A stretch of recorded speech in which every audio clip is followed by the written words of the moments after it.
Well, looking at his pace, looking at the gap to Carlos, we're pretty confident he would have been able to catch and pass on track.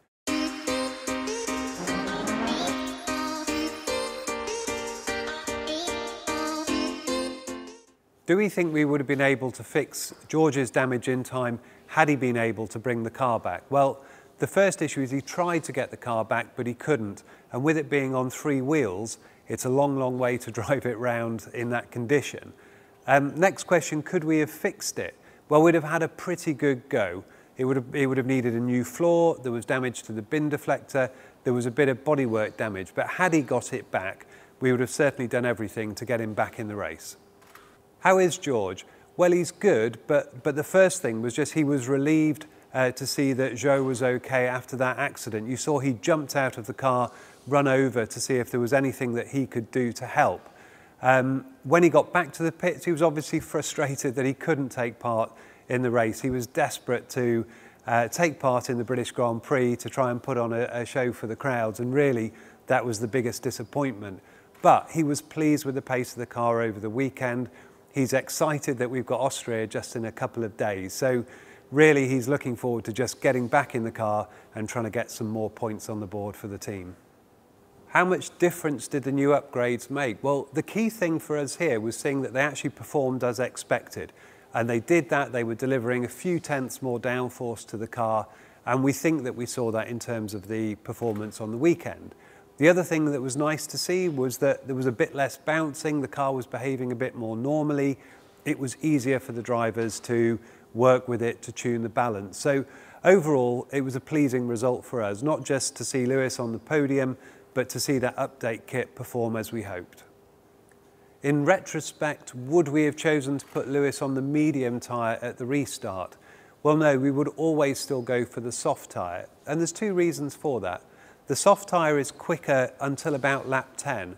So over the short race that we effectively had after the restart, you're always going to be better on the soft. But the other issue was that Lewis was struggling a bit on the warm-up. And had he been on the medium tyre, that would have been just a bit more difficult. So the soft was definitely the right choice at that point. Well, the roar of the British crowd was indeed very loud.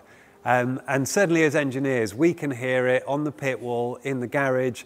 Even the drivers can hear it in the car. And when you consider that they've got earpieces that are pushed into their ears to try and shut out the noise, they're wearing a helmet, they've got a 1,000 horsepower engine right behind them, they can still hear that. And that is one of the things that makes Silverstone so special, and we are really looking forward to next year when we get to go back there again. Well, this is a good question, and we've all been wondering, would Lewis have been able to win the race without that safety car? Well, looking at his pace, looking at the gap to Carlos, we're pretty confident he would have been able to catch and pass on track. The bigger question is Charles was a bit further up the road and a little bit quicker car. So whether he would have been able to catch him, we don't know. And the reality is we would have had to see that play out on track to know what the real answer is. Lewis's pace was matching the Ferraris, and indeed at times he was a little bit quicker, which was really encouraging to see. But was this down to the fact we could run the car closer to the ground? Was it that the track's a lot smoother at Silverstone, or the updates? Well, the reality in terms of how we were running the car, that was quite normal for ride heights and everything. But it is a smooth circuit, and while we're working to make sure that our car works well on bumpy tracks, we've still got a bit to do there. So no doubt the smooth track helped a bit towards that performance.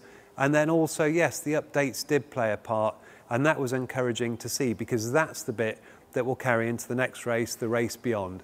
But we need to build on this performance because we know that we're not quite quick enough just yet. So thank you very much for all of your questions. We're going to be back after the Austrian Grand Prix in 1 week's time to answer some more.